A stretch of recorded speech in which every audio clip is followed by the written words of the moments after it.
Dr. Wellington Yua. So that's what this chapter is largely about. And unlike last chapter, which was very info dumpy, not in a bad way, there was just a lot there, whether it was about the Chom Company and about Duke Leto's motivations and a little bit about his relationship with Jessica. This particular chapter was a little bit more intimate in the sense that it was highly focused on Dr. Yua, understanding his inner workings as well as his relationship with Jessica. So this chapter kicks off with Yua. He had just given Paul some chill pills or something because Paul's off sleeping in another room, and Jessica enters the room. Dr. Yu is a little bit nervous about this because Jessica is a Bene Gesserit, and he knows he needs to speak the truth or she's going to catch on to the fact that he's going to be betraying the Atreides family. He does his best to speak truthfully as Jessica asks him just some questions like how is he doing? They're thinking about this whole situation on Arrakis, talking a good bit about how the people of Arrakis are very hesitant that the Atreides family are coming in, and they planted some palm trees as an example, and these trees consume a lot of water. I forget how much, like each palm tree requires the water of 20 people per day, and there's like 5 of these, and all the folks in this city are judging the fact that Atreides would be so careless as to waste so much water. Yet, we also learned that the Duke, being the clever person that he is, made sure to create condensers or things that can gather water to offset the amount that the Atreides folks are going to need, plus the trees and so forth. So this is helping the Duke to gain some favor with the locals. So this conversation continues, and the whole time Yu is trying very carefully to only say truthful things to Jessica. And she seems to be like pretty chummy with him. Like they clearly, from the dialogue that they have some friendship that they built up over many years. And as they're just kind of having this nice little conversation, you're seeing more into Dr. Yu's mind, just how conflicted he is about the fact that he has to betray the Atreides family. The fact that it's, he does seem to genuinely care about them.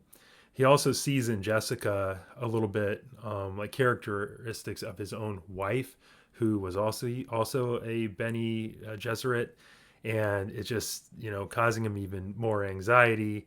That's also part of his motivation. Is the Harkonnens either have he thinks they've already killed her, or perhaps are holding her hostage and torturing her, and that's why he's allied himself with them. I think with the hope to potentially get his wife back. Jessica eventually goes in to check on Paul, and you kind of see how she sees a lot of the Duke in him, but also a lot of herself in him, and she's kind of, I don't know, just feeling like a mom, really just appreciative of her son. And Yua witnesses this, and he kind of thinks how sad he is that he never ended up having a child with his wife. And then he eventually asks Jessica, like, why don't you make the Duke marry you? That's kind of what I was thinking too. Like the Duke and Jessica seem pretty close, and I don't know why he's just maintaining her, so to speak, as a concubine. So she shares some more depth to their relationship, which was interesting. Is the Duke seems like half of him is a pretty good man in terms of wanting to do the best things for his family and for Jessica and so forth, but the other half is highly political.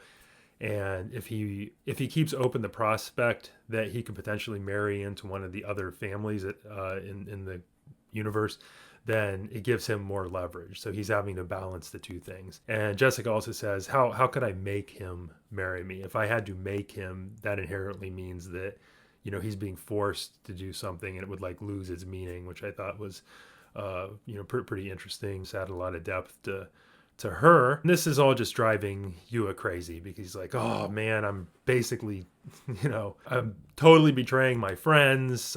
He definitely clearly cares for Jessica and even Paul, but it seems he's given up because he just wants to do anything he can to have hope to be reunited with his wife. So a lot of humanity built into some of these main characters in this chapter. I really like this chapter. It definitely added more depth to the story, and it's going to really sting more when I know inevitably that Yua betrays everybody despite this affinity he has for the Atreides family. Yeah, it's creating a lot of intrigue. So onward to chapter 9. If you're enjoying this series, I did want to share I actually have written a sci fantasy book that also covers a lot of neat sci-fi stuff, but also more like fantasy things or things more like on the spiritual side and so forth. So if you'd like to check that out, look down in the description for more information about that. And if you want to keep following along, please like, subscribe, hit the notification bell,